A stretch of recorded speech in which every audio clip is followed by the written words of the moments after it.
Yeah. Well, thank you. Thank you for being here. Yeah, my name is Christine Engels, and I've been working with the Golden Lion Tamarins for a long time. I started when I was an undergrad in college, and I did my undergrad thesis with them, and I was a volunteer at the National Zoo. I also was my first job. I went to work at the Department of Zoological Research after graduating from college, and did animal behavior research there. So I then went to work at the reserve. There's a biological reserve in Brazil, and I'll talk a little bit about that. And I stayed there for half a year doing work there with the tamarins, like collecting calls from the tamarins to do research on animal behavior. And then I went on to work at World Wildlife Fund with people that worked with tamarins and other types of animals, and that was a lot of work with the people that were working in conservation. And then I came to University of Florida to do my graduate work, and I went back to working with the Golden Lion Tamarins and doing an evaluation of their environmental education program. So now I'm part of the board of the Save the Golden Lion Tamarin organization, which is an organization based here in the United States, and that supports the organization in Brazil that does a lot of work on the ground. So, point.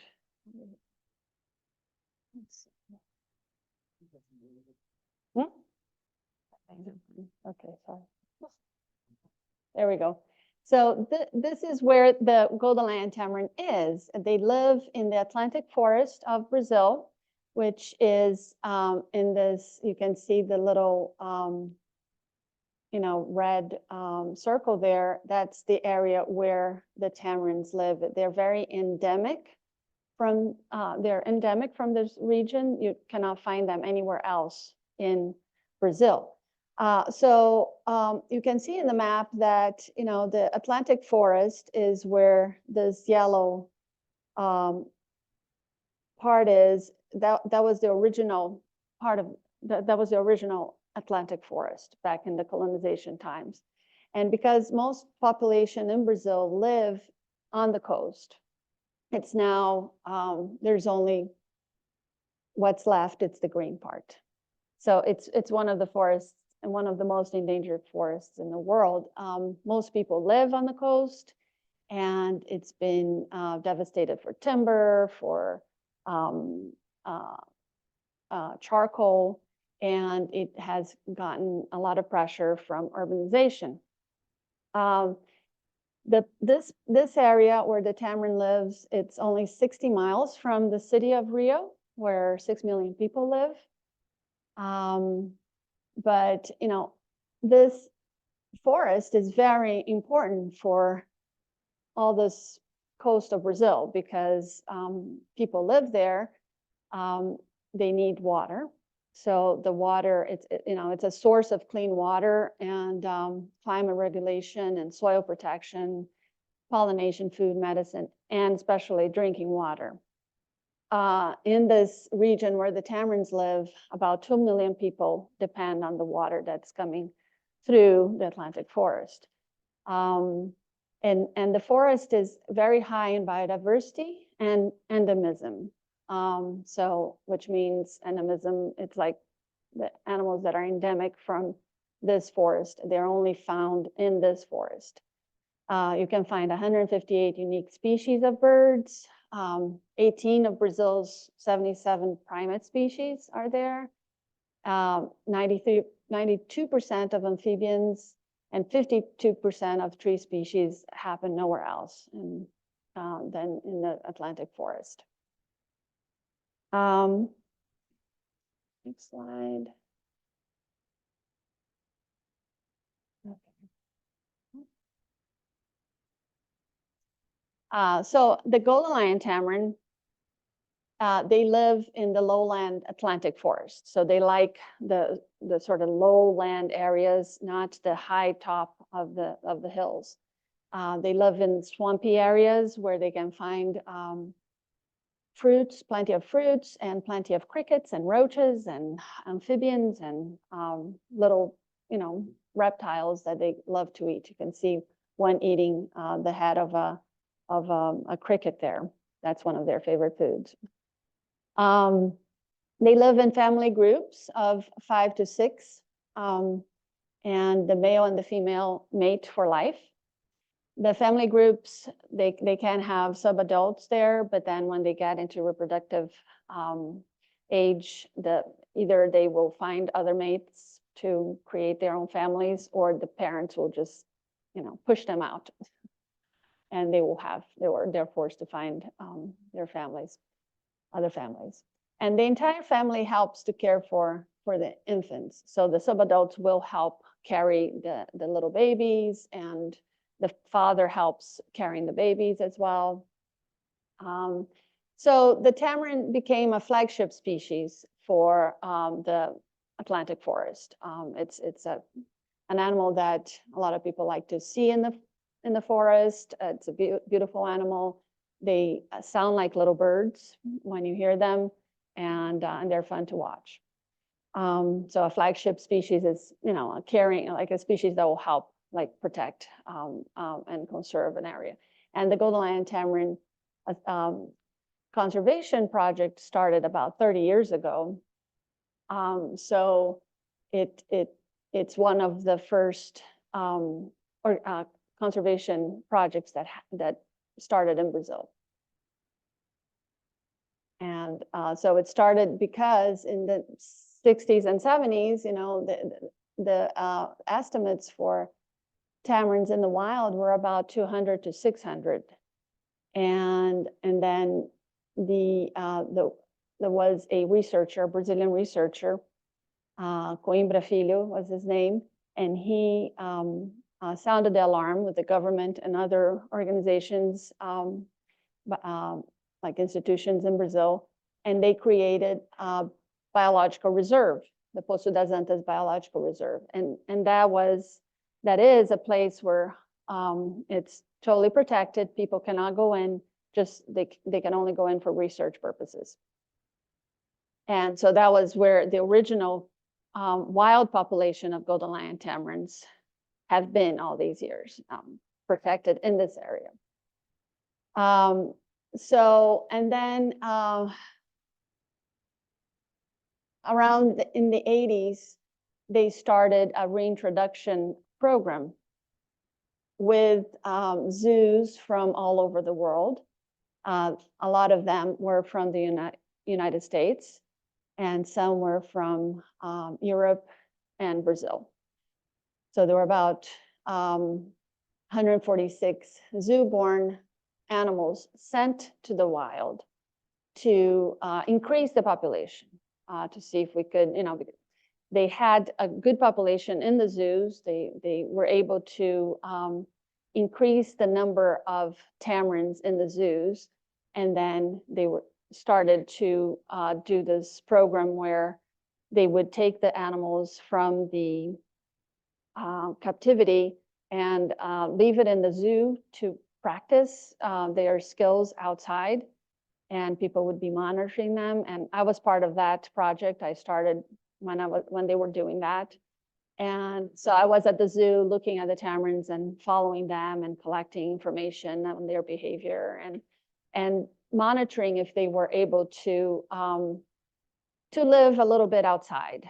And so once they found the groups that would that were okay, walking outside and living a little bit outside and learning their skills being outside, like again, figuring out if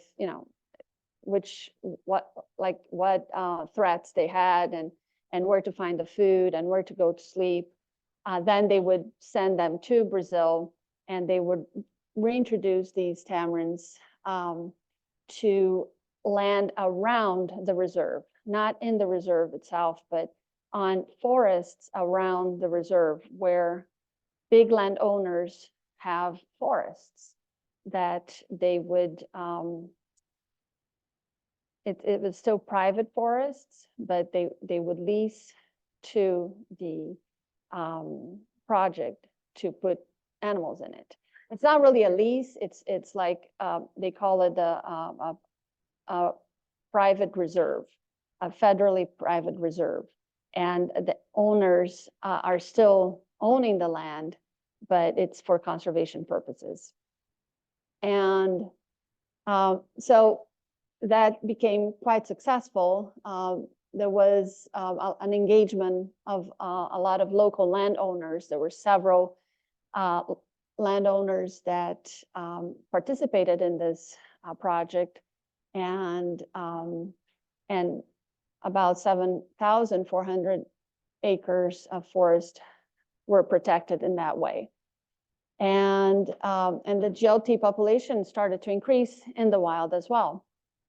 So those animals that were reintroduced started having babies, and those 146 became 359, and so on. They started going, reproducing around. Yeah, you have a question? How many babies does each one have? So they have 2 babies, yeah, usually twins, and once a year they have those babies. And so, and then around that time in the early 90s, an association for the Golden Lion Tamarin was created. That's an NGO that was created to protect and help increase the numbers of Golden Lion Tamarins in the wild. What are the predators? Do they have predators? Yes, they have several predators because they're pretty small. They're about this size. And so birds of prey can prey on them. And they have these, well, the cats, if the cats are around, they will take the tamarins as well. And they have, what do you call these animals that, I don't know the name in English, but they're sort of like a mixture of a fox and a cat. Jaguarinji is the name in Portuguese, but they are, a carnivore, and they will go on top of the trees and try to get the tamarins, because the tamarins do go to sleep in holes in the trees at night, and they of course go from tree to tree, but the danger is when they cannot hide in the forest, and they have to go from one patch of forest to another patch of forest. And so if there are areas like of pasture that they have to cross, they won't cross the whole pasture, but they will cross small parts. And that's when like birds of prey can see them and catch them. So it's a problem. But if they have enough forests, they can just find ways to hide themselves. So the association for the AMLD, it's called in Portuguese, but it's the Golden Lion Tamarin Association. So I'll call it AMLD. And it was created to promote the conservation of the Atlantic forest in Rio and all its fauna, and in particular, the Golden Lion Tamarin. They have several strategies to do that. And I'm going to talk a little bit about those strategies. Some of them are, I've highlighted here, is the management of the Golden Lion Tamarin meta population. So the population of the whole area where they live. And the AMLD also does forest restoration, and they support the development of agroecology, and farming and ranching alternatives in the area. They work on illness prevention as well, environmental education, and sustainable tourism. So here you can see in the forest, there's the group of people that go out to monitor the tamarins.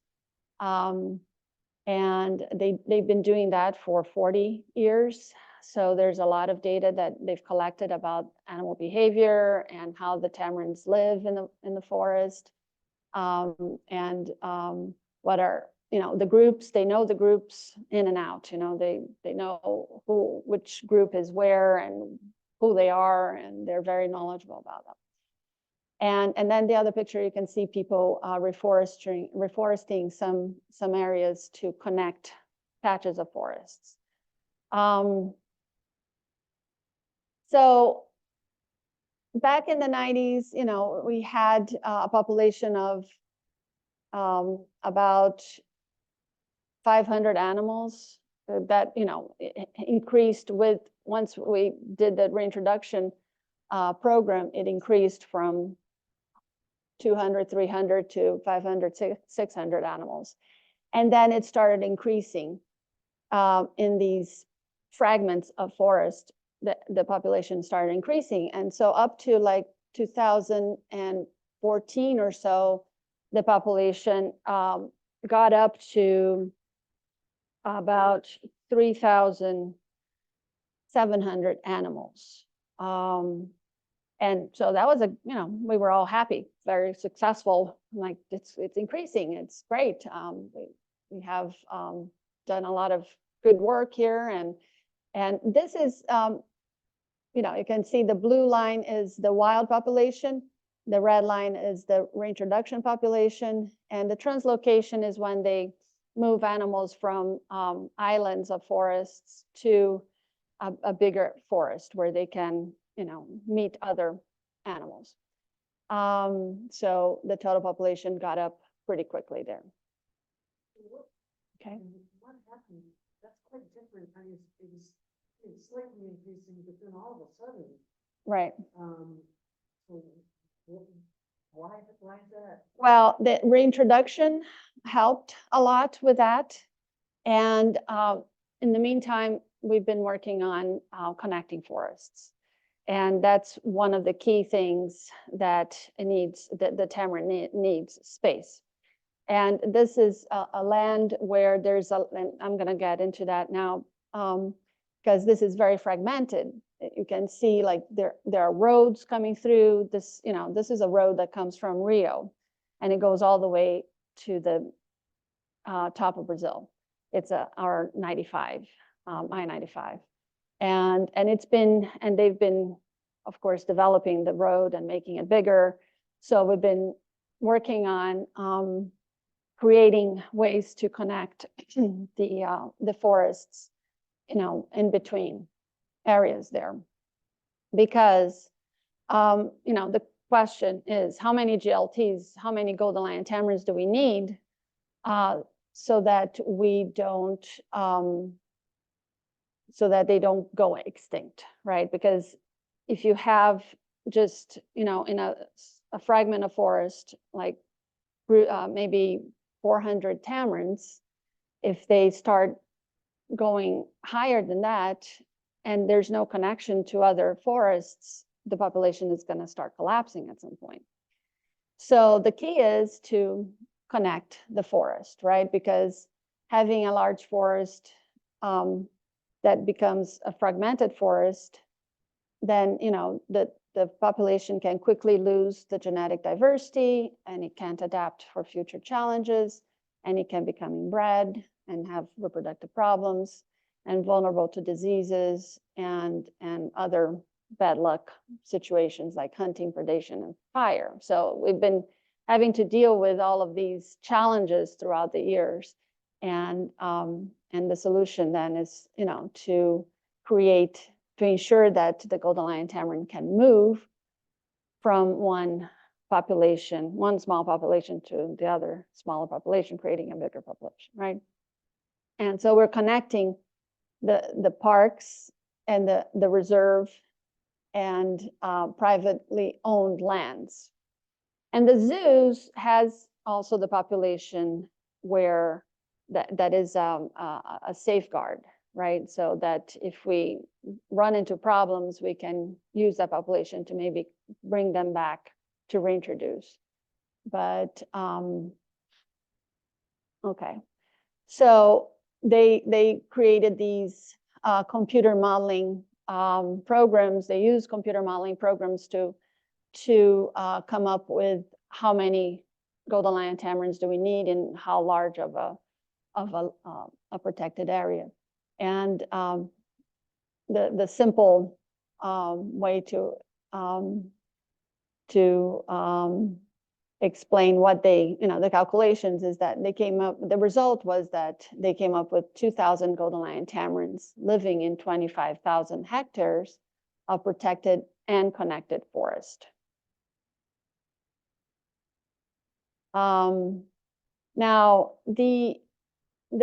in 2000, when was it? 2017, 2018, there was a big scare with where the wild population, which includes, the reintroduced that became wild there, and the population in the reserve was reduced from 3,700 tamarins to 2,500 tamarins, just in a few months. Within a year, it reduced 32% because of yellow fever, which impacted the area, not just for Brazilians, but for the tamarins as well. And so everybody was really scared. It was during the time also when COVID started, and everybody was like, wow, what are we going to do, right? And we started thinking about doing a vaccination program for the tamarins. And they did it. We've been vaccinating tamarins in the wild, and about 500 animals have been vaccinated so far. And it's been helping a lot, and the population started going back up. So, let's see if there's anything else I want to say about this.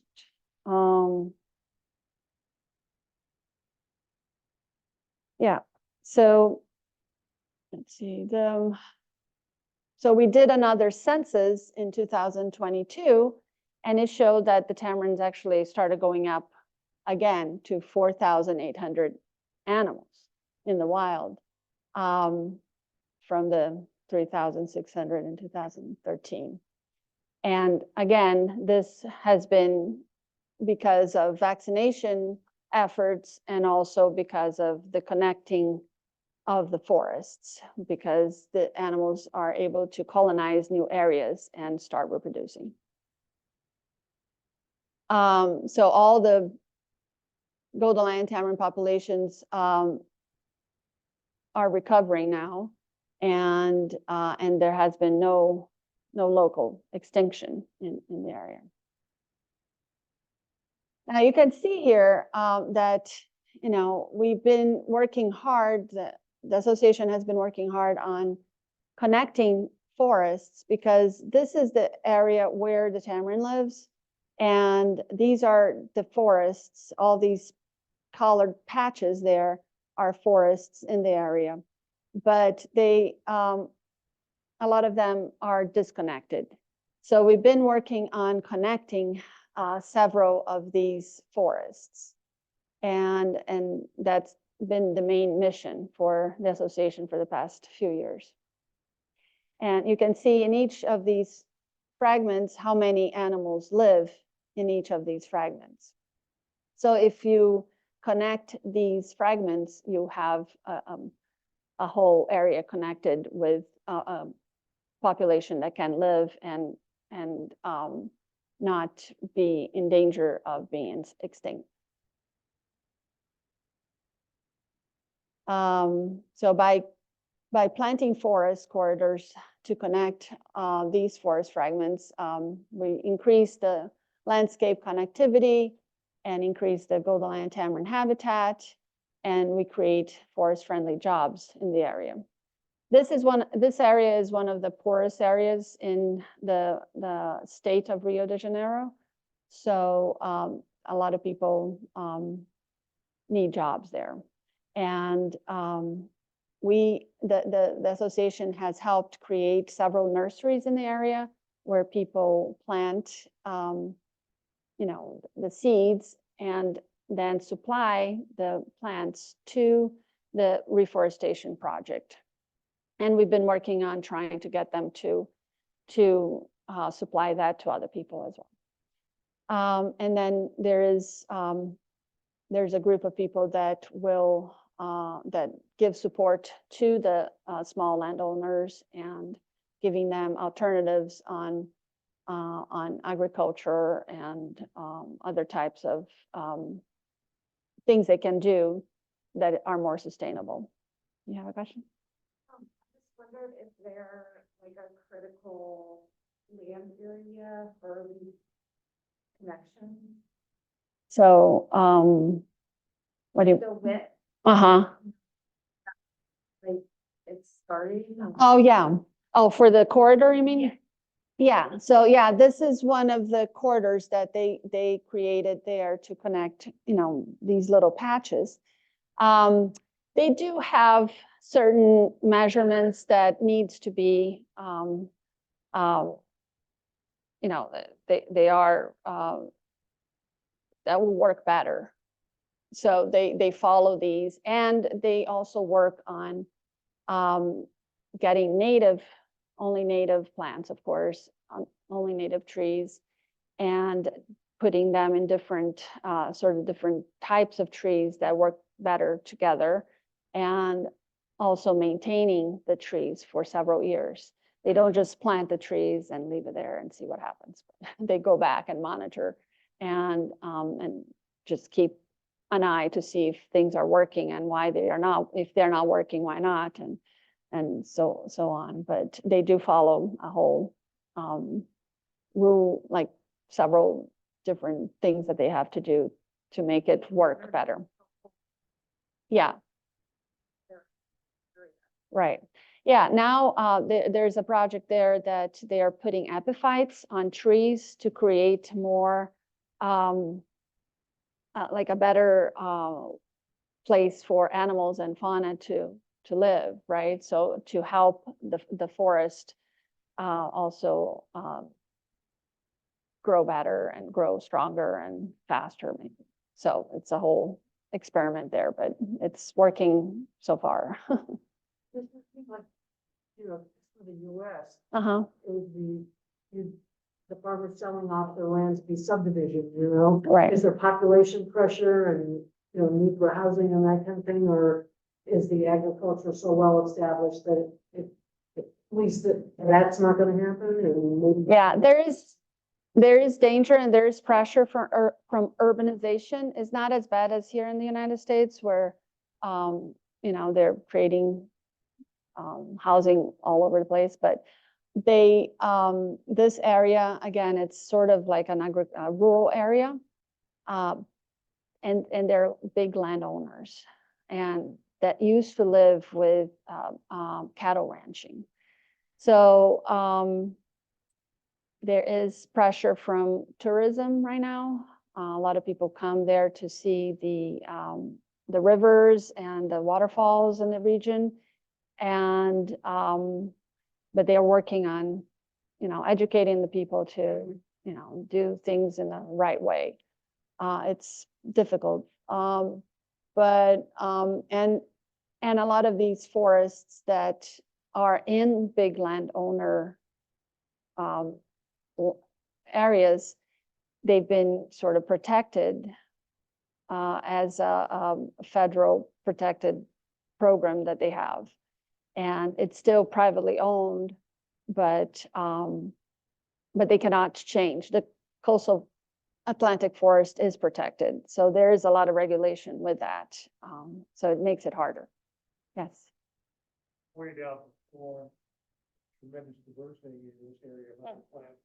And obviously planting of trees and is helping, and other plants it's helping all the species.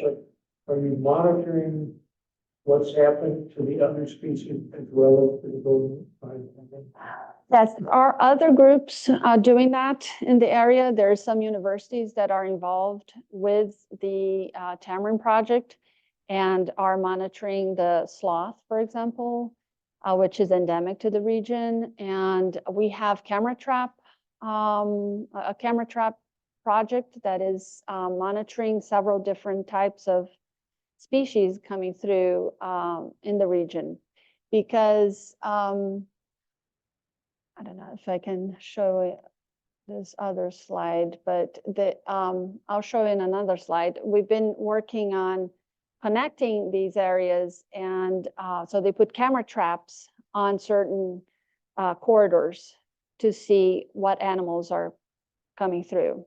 And they found just a few weeks ago, they found a couple of the what do you call the but it's like it's not a jaguar, but it's the it's a cat species in the area that there are two of them, and so moving around together, and they think they're going to be reproducing soon. So that's, you know, one of the big predator species that it's harder to see in the area, but now they're seeing evidence that they are coming around.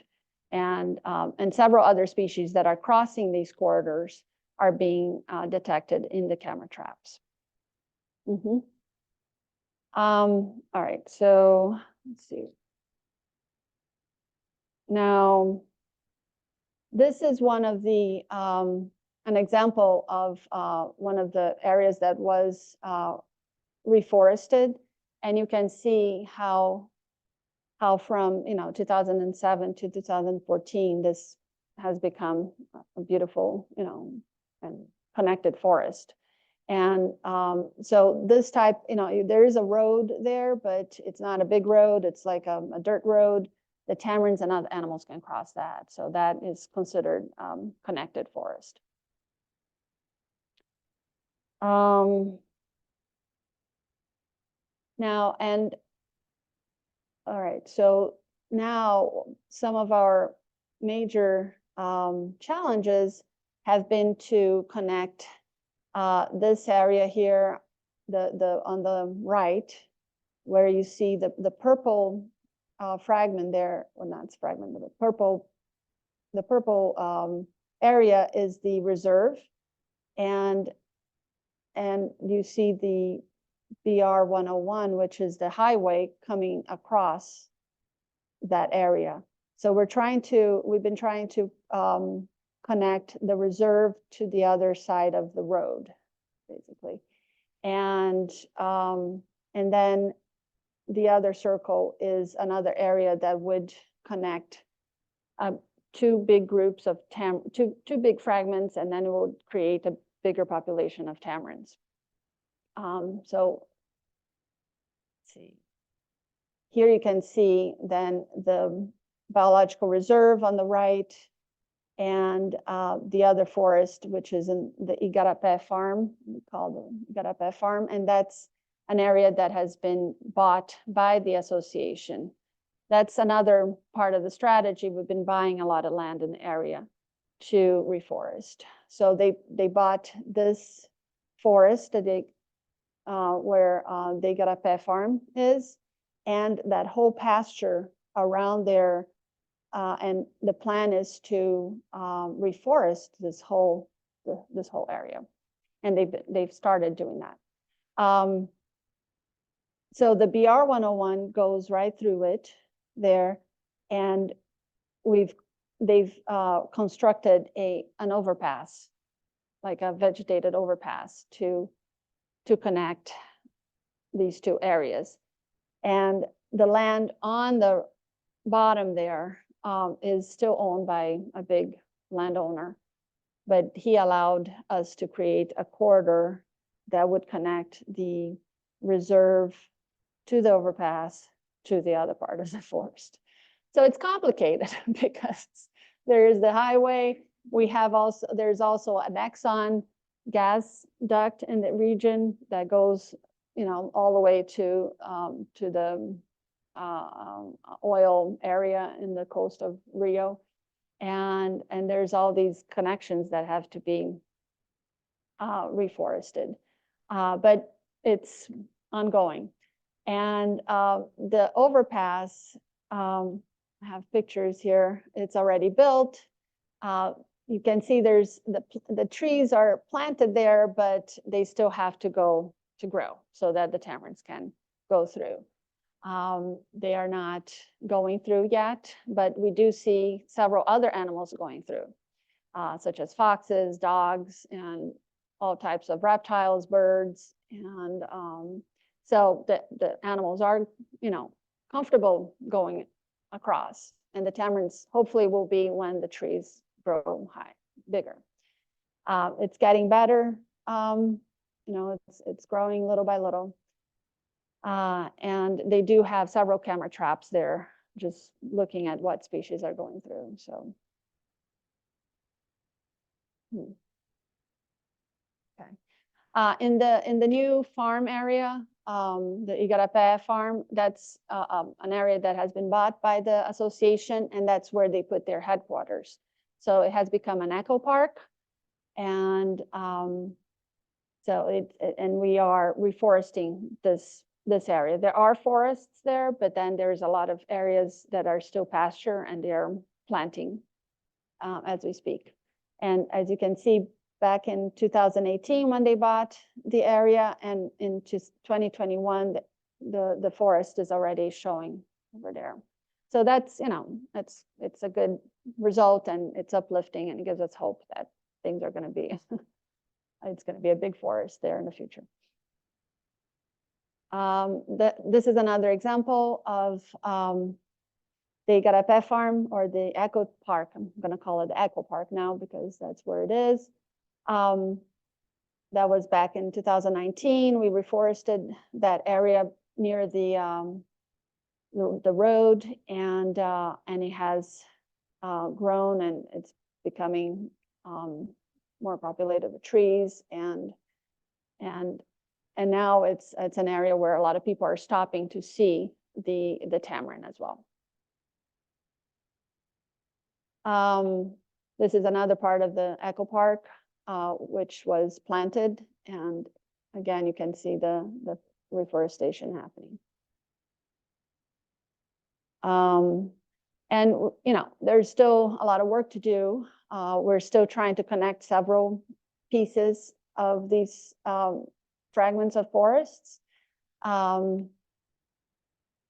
This is one that is, it's a big one, and it's in this area here, around this area. We just bought the property around there, and we are going to be working on connecting these two patches, these two fragments of forest, so that we have a good, about, let me see, a population of, I think, 2,200 tamarins that could then interact.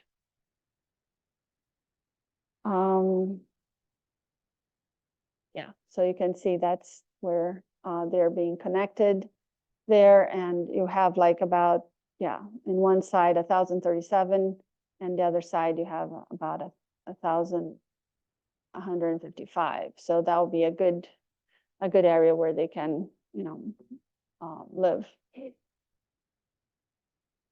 Oh, yeah, we're calling it the Jennifer's Forest Corridor. This is the woman, Jennifer Mickelberg. She was a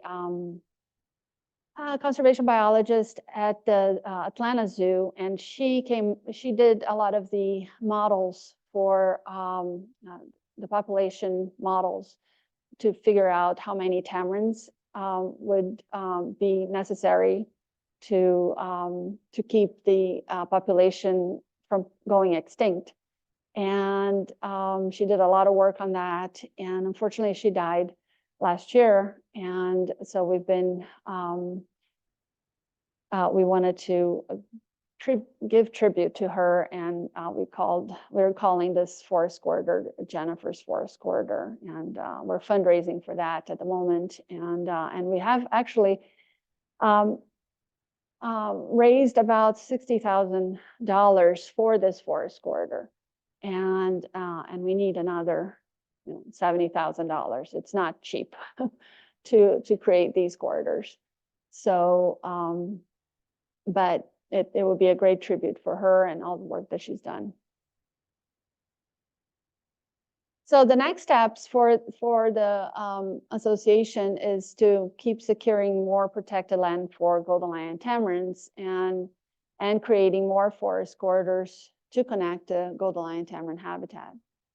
We're also continuing to manage the 500, about 500 tamarins that live in the zoos, and so that we can use them as an emergency insurance population. This is interesting that, you know, like they've looked into the numbers of tamarins that have been reintroduced, and it's about 40% of the wild population is descended from that reintroduced population that we helped bring to Brazil back in the 80s and 90s.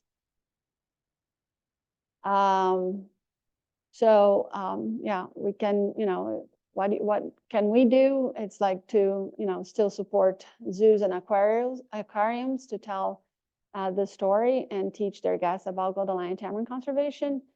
And we can, you know, keep celebrating the success that we've been having. And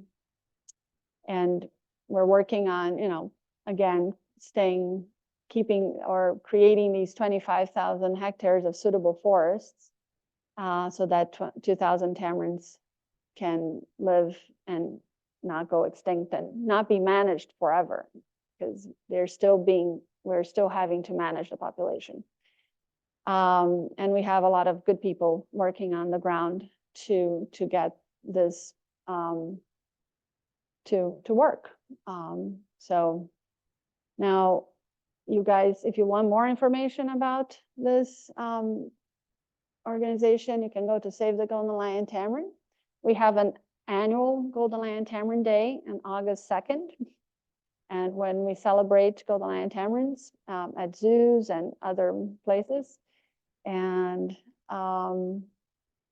we have the website is savetheliontamarin.org, or in Portuguese is micoleão.org.br. We have a Facebook page, an Instagram, and have an email, and that's Kenton, not my email, but I can give you my email if you need to contact me. All right, well, if you have any other questions, it's there. Can I use this? Sure. Just to remind everybody, if you want your question to be on the wheel, then you gotta talk here. It usually doesn't make it if you talk from back there. Right. So my question is, first of all, are you still raising any of them in captivity for release? No, yeah, we're not raising for, well, yes and no. It's the population is that is in captivity is very managed through the zoos. We have a stud book person that keeps track of all the genetic information between what tamarins are reproducing with what tamarins and this and that. And so they're keeping the population in the zoos pretty diverse, you know, so that there's no inbreeding going on, right? But so if there are problems in the future, such as the yellow fever, for example, if the yellow fever had impacted the wild population so much that we would have to maybe bring tamarins back to the wild, we would have the zoo population to do that. So we're still, you know, they're still keeping the population healthy in the zoos and keeping the population at a certain number so that if we need, we can do that. But we're not actively sending animals to be reintroduced. And I'm just curious, are these animals, do they have a predilection to fall in love with the people that are taking care of them? Do people want them as pets, or do they want the humans to be their pets? Yeah, good question. Well, yeah, I always had that question when I was in the wild, observing them for hours and hours on end, you know, thinking, do they care that I'm here? Do they even see me? And, but They don't, I mean, they're not good pets, first of all. Tamarins or any primates are good pets, you know, because they will pee all over the place. They'll bite you, and they don't like learning like a dog, for example. They do their own thing, right? So I've seen people bring pets and trying to get rid of them to the reserve. They used to come to the reserve and say, take this monkey, please. I can't take this anymore. And, you know, they fed them wrongly. It was just a mess. And so I don't know, I can't say for sure if they would like to be with, I don't think they would like to be with humans either. They seem pretty happy just being in the wild, and they won't be habituated. If you like give food to them, they will come to you. And of course, in the wild, we tell people not to do that, because once they are habituated, there's more threats that they can have, right? There's problems with illnesses, there are problems with biting, all kinds of problems with being, you know, predated. And so we try to get people not to do that there, but of course people do still. So there's always a constant issue. But yeah, so the best is to leave them alone in the forest, happy, and we can see them from far away. Yeah. Any other questions? All right, thank you.